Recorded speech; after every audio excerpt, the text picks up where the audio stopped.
Despite numerous efforts to contain the spread of HIV/AIDS, new infections, especially among the youth, remain high. It's a situation that AIDS Healthcare Foundation Country Director Dr. Wamai Maranga says call for a review of strategy.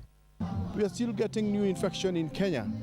Our new infections are still way above the number of people who are dying from HIV, meaning that our epidemic is still actually growing. But we would want to reach a level whereby the epidemic is not growing. That would mean that we turn the tide against HIV. That is achievable with the resources that we have in terms of prevention, treatment. We know we can achieve this, but it requires a lot of concerted effort.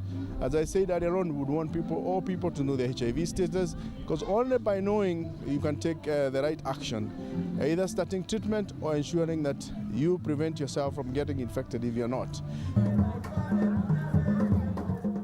Speaking at a youth talent show meant to spread awareness of new infections, Dr. Wandia says the current trend, if not checked, could prove costly for the country.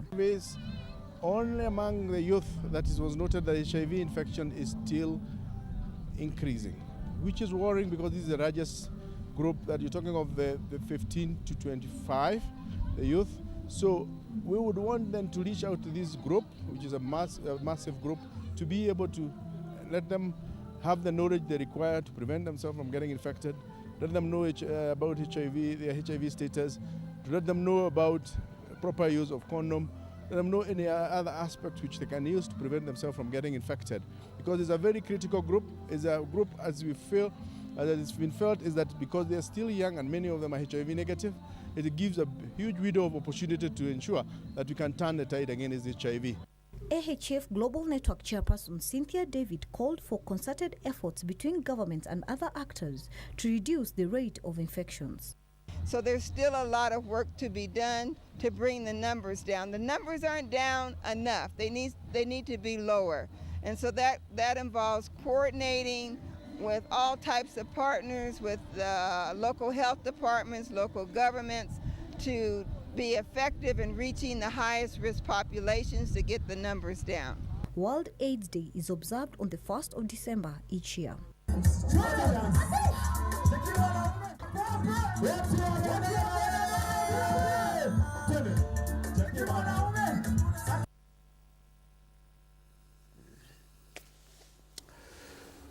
Good morning, Kenya. Good morning, all who are joining us this morning to have this very vital conversation ahead of World AIDS Day, which will be marked tomorrow. Globally, the theme for 2017 is right to health. But back here in our country, there are issues, especially with the young population, and that directly touch on HIV and AIDS. I'm talking about counseling, testing, and stigma. We've seen ads ran on these stations and on other stations in relation to this very topic, and we need to just understand what exactly can we do to ensure that we take steps further to win this battle or war against HIV and AIDS. It has quite some history. We are not yet there yet.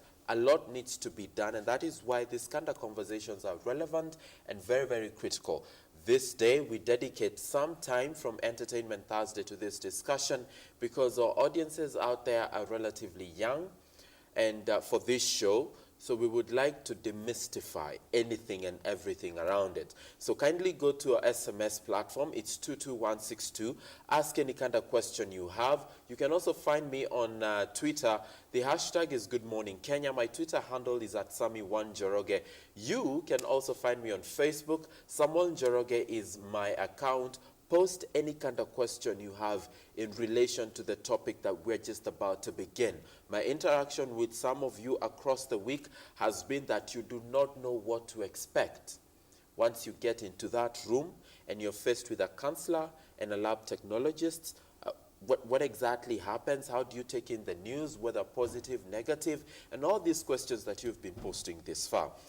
That's the conversation that begins right now. I'd like to introduce my panelists. I'd like to begin, there are two gentlemen, all right? I'd like to begin with my extreme left, that is Robert, and I'll give him an opportunity to tell us a little bit about himself. Welcome to the program, sir. Thank you. My name's Robert KATSUTU. I'm a medical professional. with an experience of slightly over 30 years. And mostly I've dedicated my professional life to HIV testing. Yes. HIV counseling and testing. Yes, yes, yes. That is awesome. Welcome to the program. Welcome. Yes, and we've got Jack Rogers. How are you, sir? Good morning, sir. Good morning to you too. A bit about yourself. My name is Jack Rogers MWANIKI. I'm a medical lab technologist working at Bagadi District Hospital. I have an experience of around 15 years, and it's at Bagadi where we do a lot of HIV work and testing. All right. Let's begin this discussion. And what you see on our table is what we will be using in the course of this discussion. I have volunteered to go through counseling and testing for HIV and AIDS. So join me as I go through the process. So I am a patient. I've walked into the clinic. Robert, where do we begin?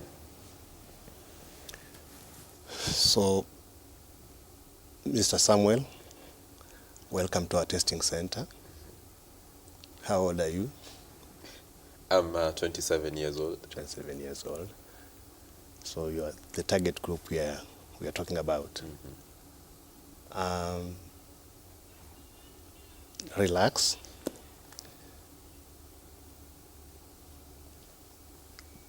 It's good that you have volunteered to undergo this test. This test is not a death sentence. It's something which everybody should undergo voluntarily. And whatever the outcome, it's good for you. Because it doesn't mean that if you are tested and the results are maybe positive or positive, that's the death sentence. It's not death sentence, because there are always remedials which can be taken for you to continue with your normal life. The only mistake we normally do as individuals is we always think of, if I'm positive, then that's the end of me. That's not the end of the life. Because take it for example. You walk out of this studio,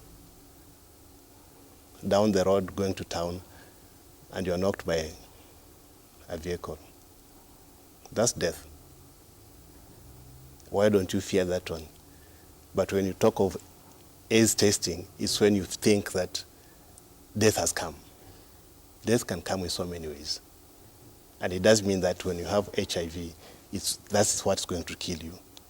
We have many people who have been tested positive. We have seen them on screens. We have read about them. And they live normal life. So the point I'm talking about here is you have to live positively. You have to accept whatever results you get. Then after accepting them, it's when now we can talk about what next. So by testing, it's not a death sentence. So anybody who feels that if I'm tested, then these guys, it's like they are sentencing me to death. No.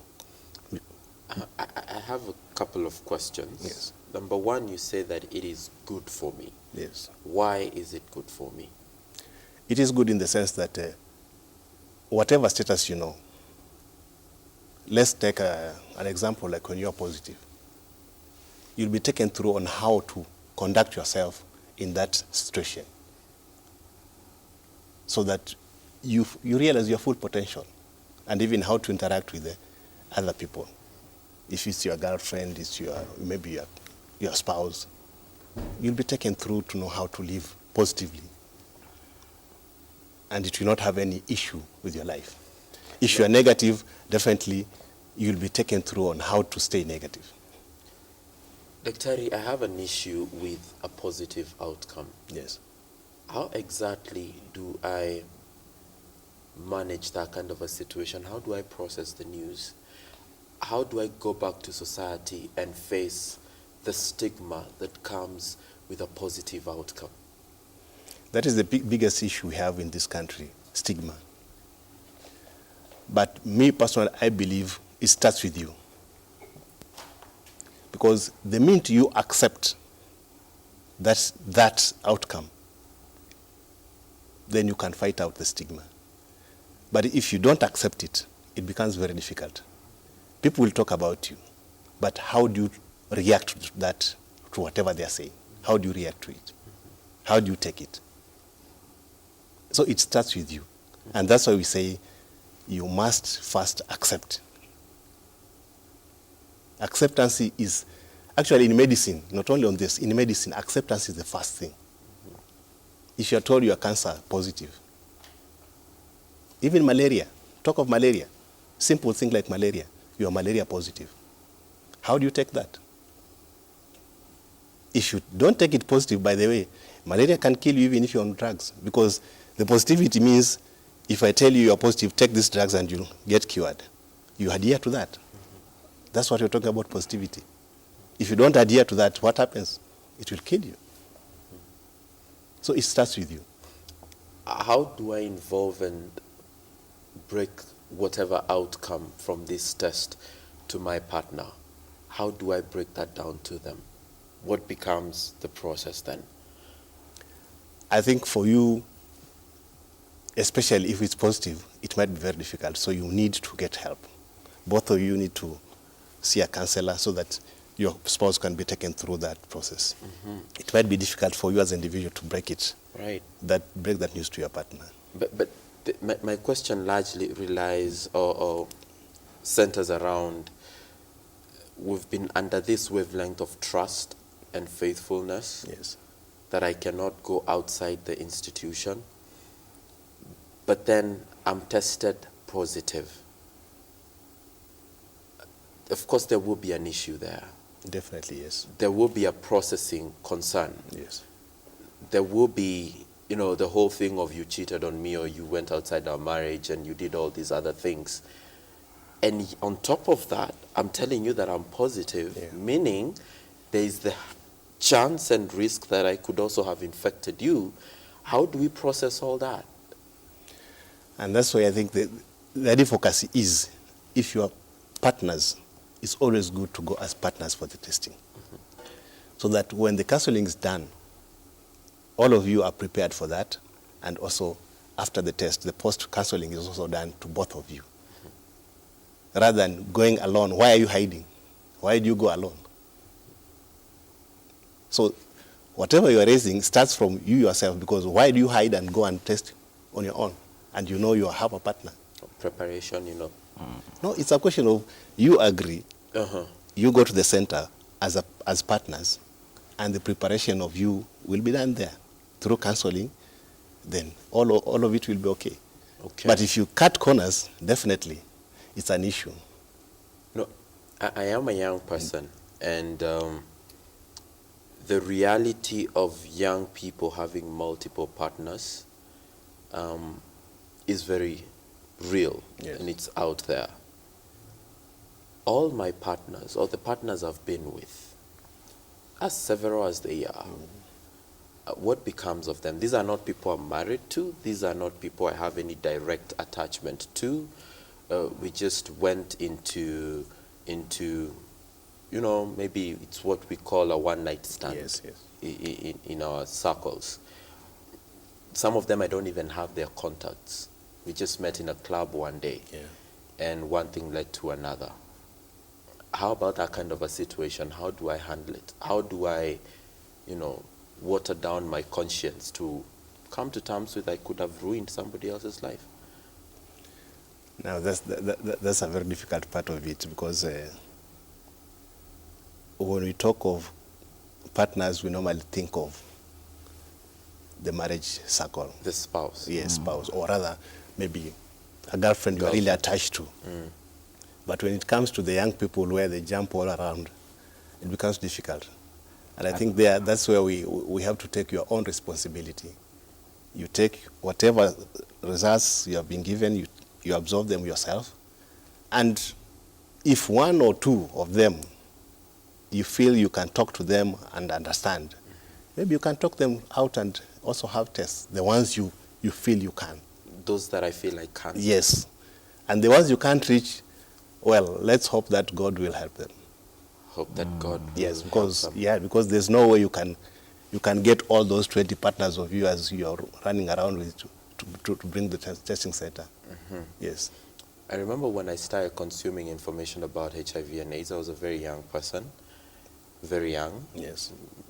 Nursery school, class 1, right there about. That's good.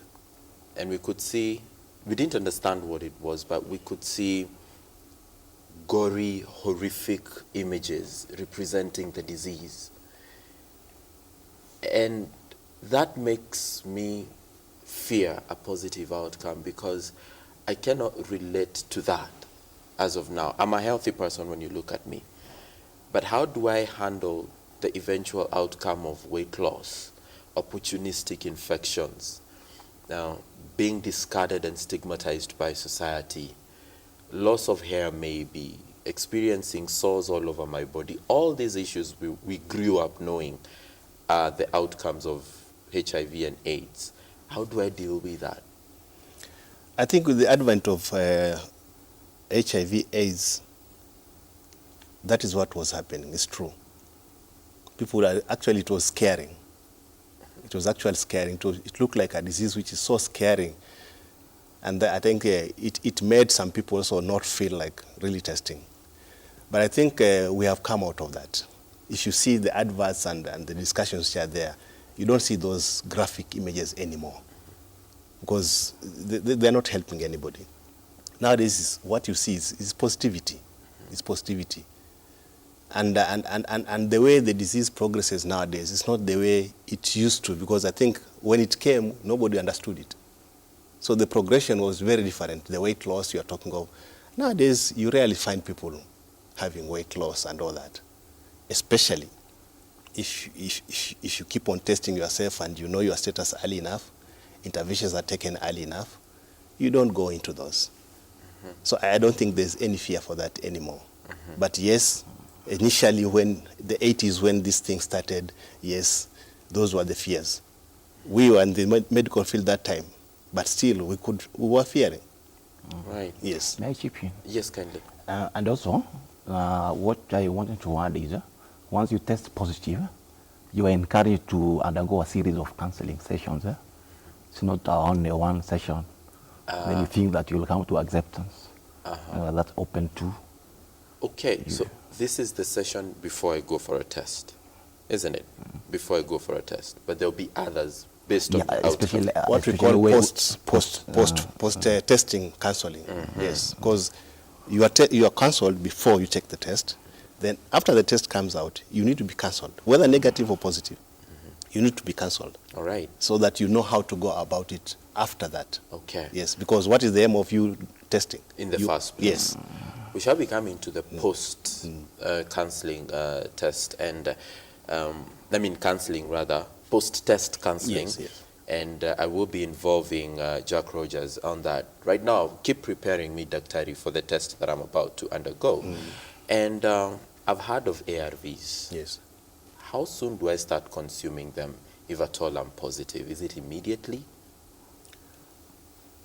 There's normally a criteria the clinicians use, but generally it's a question of once you test positive, it's always advisable to start on. But if you see a clinician, they have their own way of assessing to know, let me start you on ARV this time or this time. But generally, when you're positive, ARVs should be the only solution for you. That begins immediately? Yes. And for a young person who has very, let me say, highly, his or her sexual activity is quite high, and they have a positive outcome. And when it comes to issues to do with some of these things, sex and sexuality and sexual activity, at times it's hard to control, especially for a young person. So if I am in that bracket, how do I handle that? That is where the post-counseling comes in, post-test counseling. Right. Because definitely there are things which you'll have maybe to do away with for you to keep on living positive. Okay. Yes. So that's where he's talking about several counseling sessions and all that. Only one session. Depending on your behavior, of course. Once we know your behaviors, we know how to go about it. Yes. Right. So I guess then time has come for me to go for that test, so that then we embrace the post-counseling, or the post-test counseling. So what's going to happen now is that I will go through a HIV and AIDS test, and I've just been sent to Bagathi, and I've come across Jack Rogers. So, sir, take me through the process. So once you come to the lab, I'll take you through on what to expect on there once we do the test. The method we use to test is for screening. It's a rapid test. The kit we use.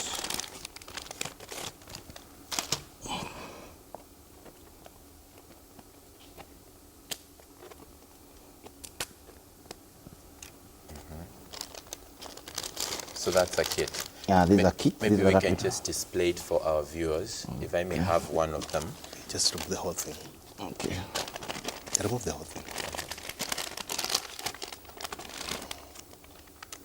So this is the kit displayed this way or this way? This way. Okay, this way. Yeah, that way. So here is the kit. So basically, when we look at this, what are we looking at? Maybe you may explain to us what this is all about. These are test kits, and which we obtain them from, for institution we obtain them from KEMSA. They are kits which are validated for use. And the way we interpret the result is, I'll just make a very minor prick on your finger and obtain some amount of blood. I'll introduce on the test kit. Let me show you by example. Right. Once I expose this part, there's some amount I'll obtain from your finger after I make the prick. I introduce on this spot. Then there is another solution we call a buffer, which I'll also run a drop of it, and then wait for 15 minutes, a total of 15 minutes, for the test to run through. You don't need to tense so much. Could be the 15 longest minutes of my life. Definitely. All right. Definitely. Okay, let me take you the way we interpret the results. Once we have a formation of a red band on this section, it shows that the test has run successfully. And any presence of two red bands that will show a positive test for HIV. But at the end of 15 minutes, if we come up with only a red band on this side, that shows your HIV test negative. Negative. Right. So here you go. Am I allowed at this stage, even as he prepares to prick my finger, am I allowed at this stage to maybe change my mind? Yeah. This should be very voluntary. Remember, we received patients once they have undergone the pre-test counseling. As you know, in our case, they have come from Robert, the counselor. Yes. And now they have come to the lab. But you are very free to change your mind. All right. That's what we call it voluntary testing and then counseling. And then I just walk away. Yeah. Then I walk away with more questions than answers. Definitely.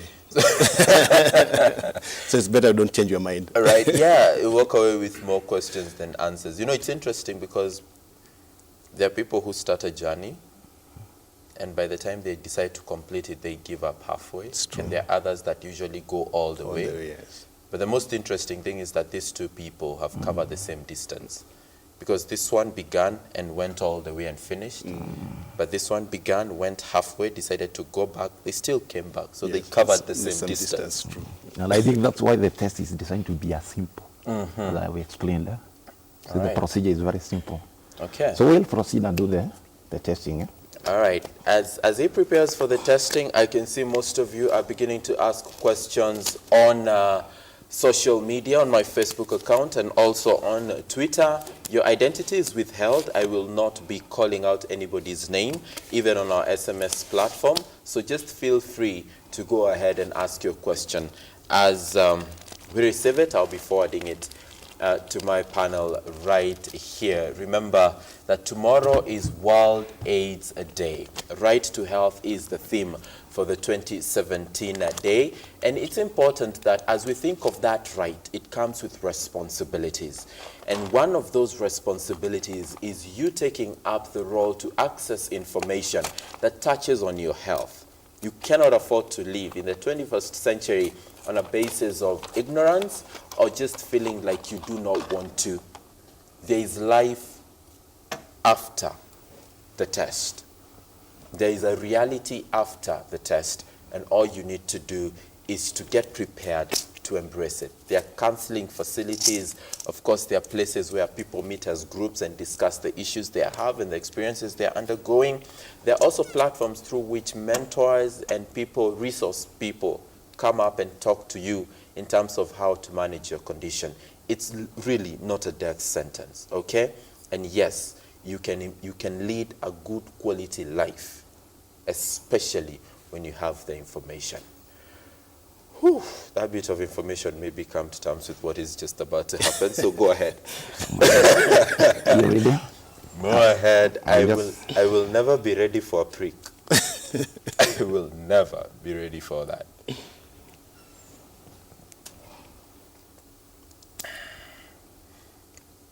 Just relax. Sober. That's over. Please tell me there's blood coming out. Oh, thank you. And we shall also talk about waste disposal. Yeah, we will. Yeah, Definitely we shall in the will. course of this interview.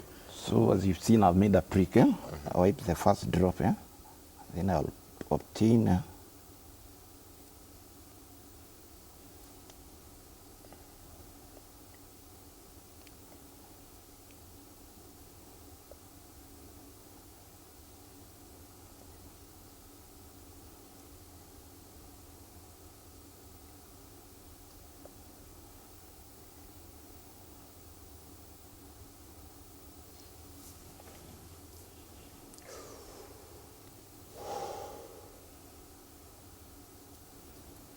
That's enough.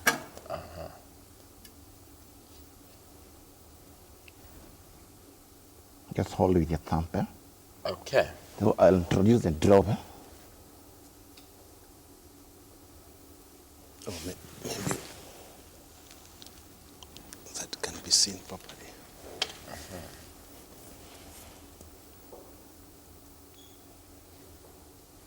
This is the solution I was talking about. We call it cheese buffer. I also introduce a drop. And the same.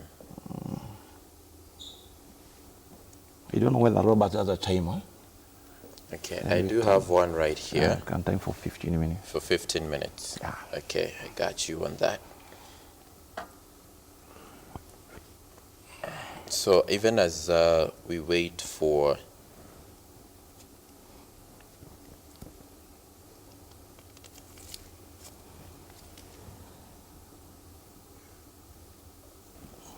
Can change this one. let's talk about couples.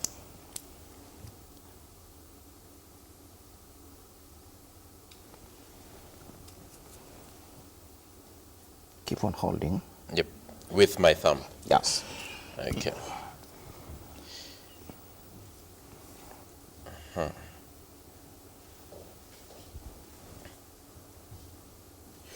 So let's now get to delve into some of the questions that we're receiving from our viewers. And one of them is, how often should couples go for testing? How often? Yes. 3 months.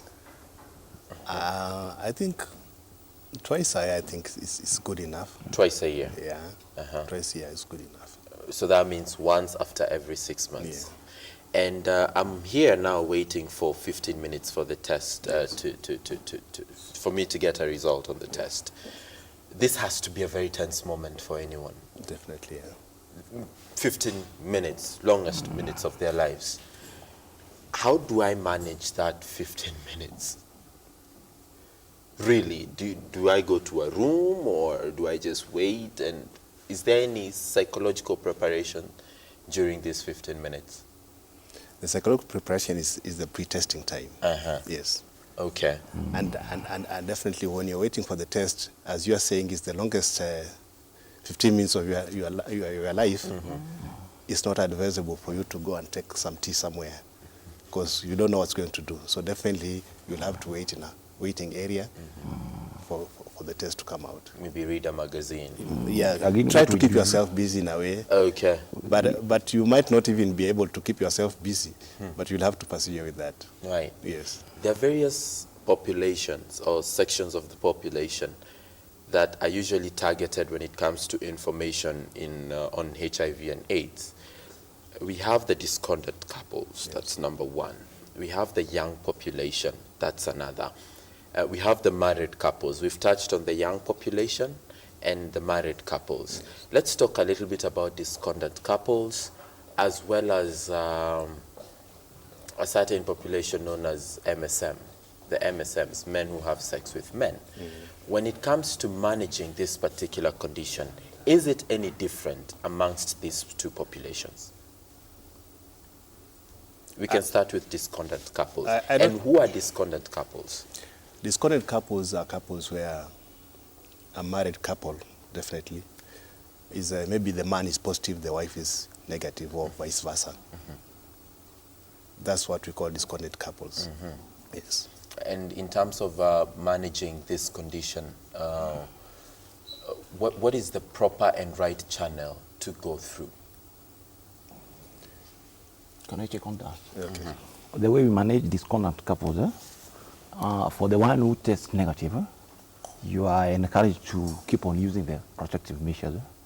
And then they also put on the PrEP. What is PrEP? PrEP is the medication that is given. We are talking of the ARVs. The ARVs. ARVs. I think the one it was introduced early last year, was it? Yes. Last year, this year. And it reduces the chances of you turning HIV positive, even when you're at risk of contracting the disease. You're also encouraged to keep on using the preventive measures like use of condoms and all that. But again, you're asked to keep on retesting after every 3 months. That's how you manage. Retesting after every 3 months. And of course, needless to say, they also need to keep on undergoing a lot of counseling, these two couples. Okay. And once we get on PrEP, do we have the liberty of having unprotected intercourse? As a couple? Yes, as a couple, together, once you're on ARVs. That's a risk you're taking. Yes. You're encouraged to use protection. Protection. Always. All the time. But with the PrEP, again, the other side is maybe you're a couple who want to have a baby. So again, the PrEP and the the psychological preparation also and counseling can make you come have a baby. Yes. Because that's another question. Yes. You know, you got married and maybe you got the disease at a very young age of your marriage, but you still want to conceive and have babies. Yes. How do you manage that kind of a situation? There's a way of managing it. Yes. Which is? When you go to the health institutions, you'll be taken through on what you can do to manage to conceive. Okay. Despite the fact that you're in that condition. Right. I think a good example is this lady, the first lady. Assunta. Yes. Yes. She gave birth, despite the fact that she was positive. Yes. Right. So it is possible once you are taken through the process. The process. Yes. So the best thing, go to a medical facility. Definitely. You don't do it on your own. Don't lock your door in the bedroom and start saying, let's make babies because, no. Go to the medical facility, be taken through the process, and everything will be okay. The medical facility will advise the couple on when is the best time to try to have a baby. So especially on the positive partner, there are tests which you do, like the viral load. When they check and find that the viral load on the couple on the partner who had turned positive has come down to really low levels, I think that would be the best time to try to have a baby. Because the chances of transmission are also reduced at that time. Right. Yeah. But baseline, see a doctor. Definitely. Baseline, see a doctor. Let's talk about men who have sex with men, because it's a reality. And most of the time you find that others will hide. They won't come out in society and say that that is who they are. And they end up marrying our sisters, our aunties, our nieces, just to cover up who they really are in society. And the risk of infection therefore increases, and it becomes a web of infection, counter-infection, infection, counter-infection. How do we manage this disease? How do we manage this virus amongst the population of men who have sex with men? I think, like in a society, it's like a taboo. You know, like the American society, it's open. It's open that you can actually be known that you are that way. But in African society, especially in Kenya, it's like a taboo. So it becomes a very big challenge. And I think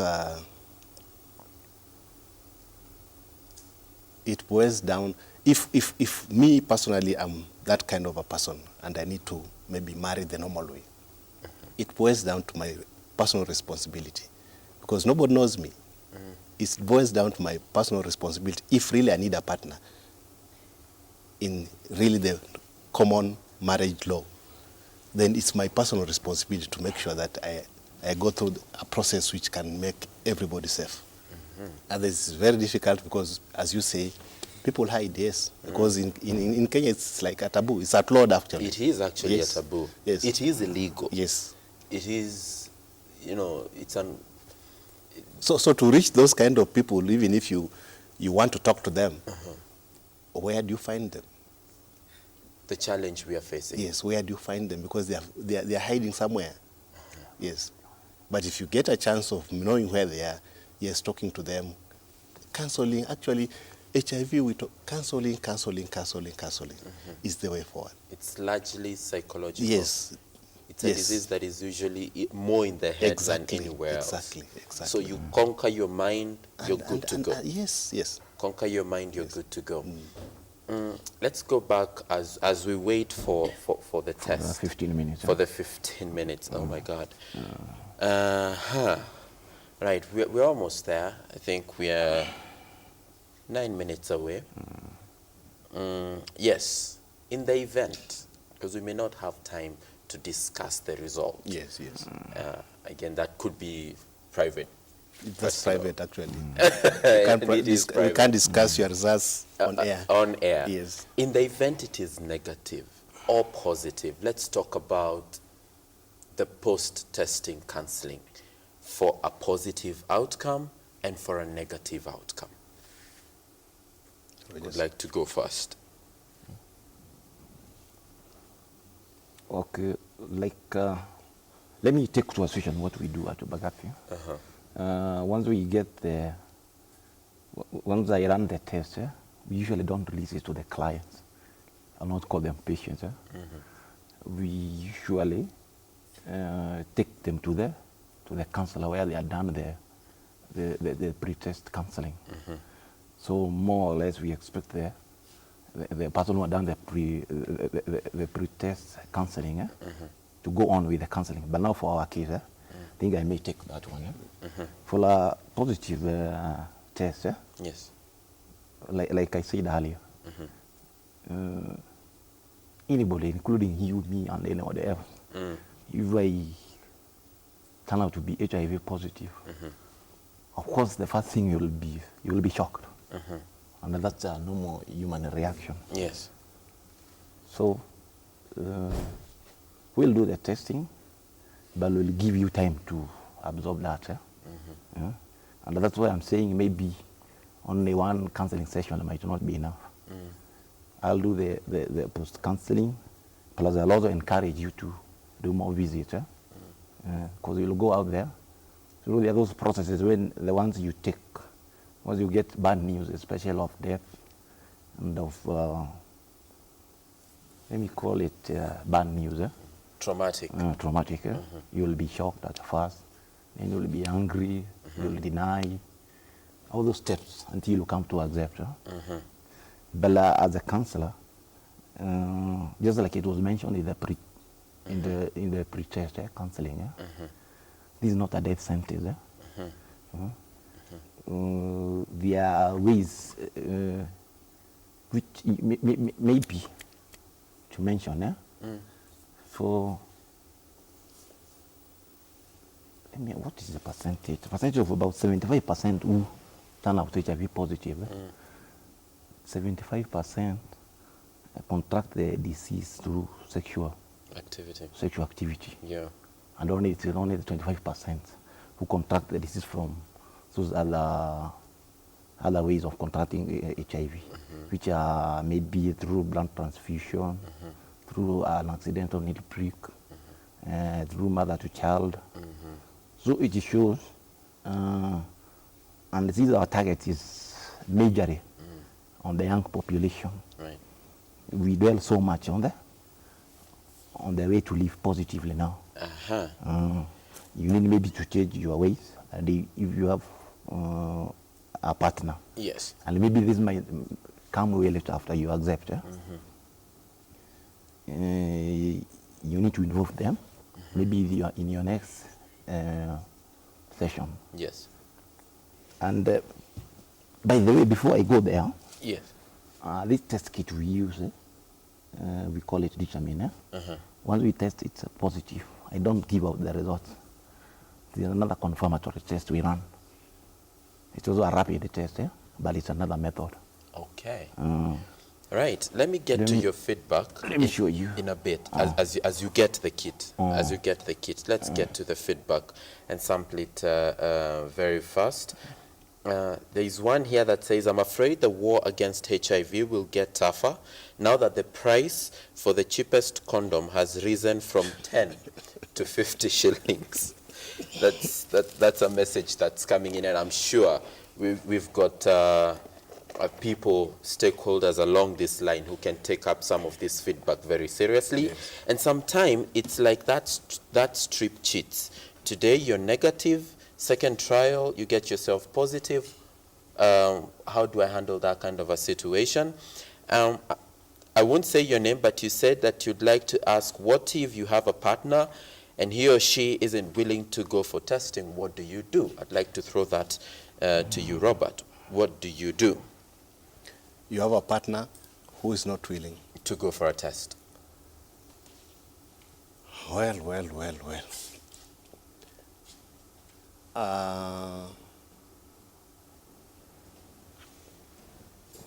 It's tricky because you are willing, you want to live positively maybe, but somebody is pulling you down. But I think if your partner is not willing, you can take up the mantle, you yourself, go for the test and break the news, that partner, to show them that actually what they are thinking is not real. Because they might be fearing, the way we are saying, that it's a death trap.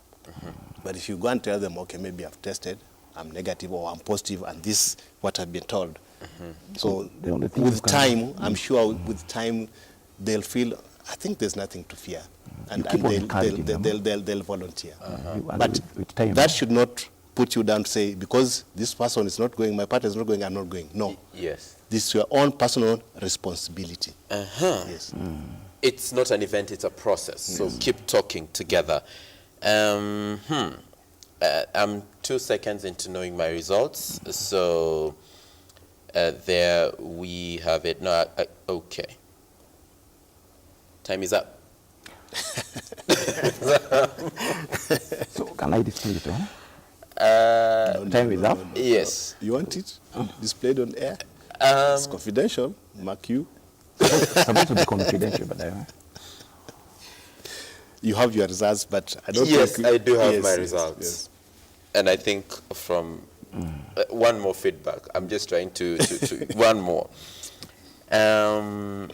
Kipenzi ni kitamu, uchungu ni ukimwi, ukiavulia sharti utayaogea, majuto mjukuu, najua wanielewa. How can we do more of that together? Maybe coming to terms with the results. Yes. And that is what we'd like to discuss right now, even as we bring this to a close.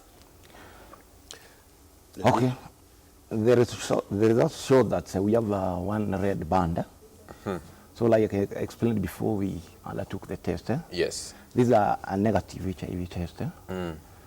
So once we get such a result, we, like in our station in the backup, we release to the counselor. Yes.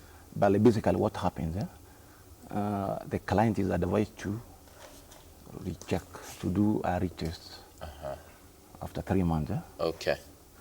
And I think if I come in all, you being negative doesn't mean that you have been vindicated. No. What it means is keep on living negative.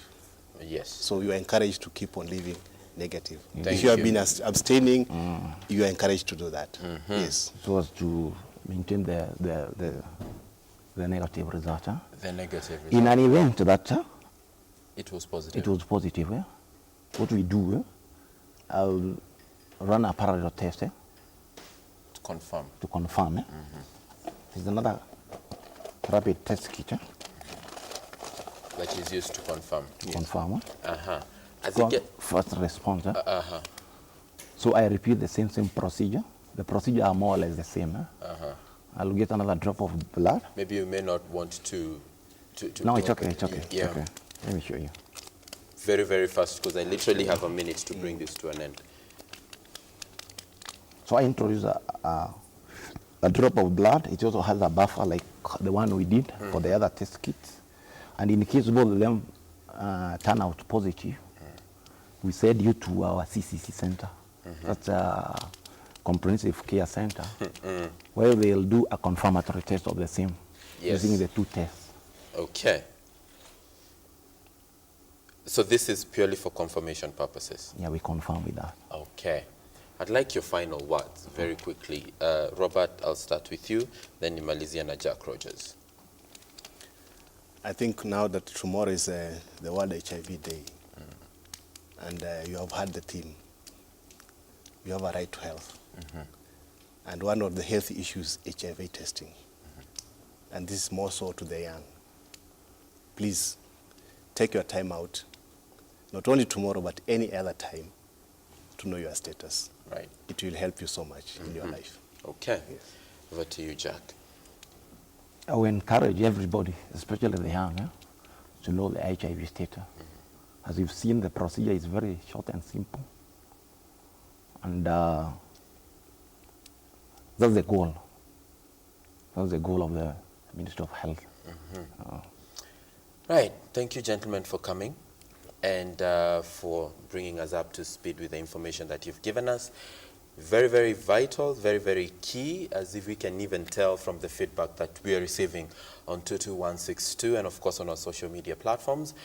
Do not worry, in case you have a question and it was not addressed on set, trust me, we will make sure that you're able to get the information that you're looking for, so don't worry. We shall still find a way to make sure that that information gets to you, all right? My name is Samuel Njoroge. Thank you for watching. Safina Cheng is up next with more from Entertainment Thursday. God bless you all.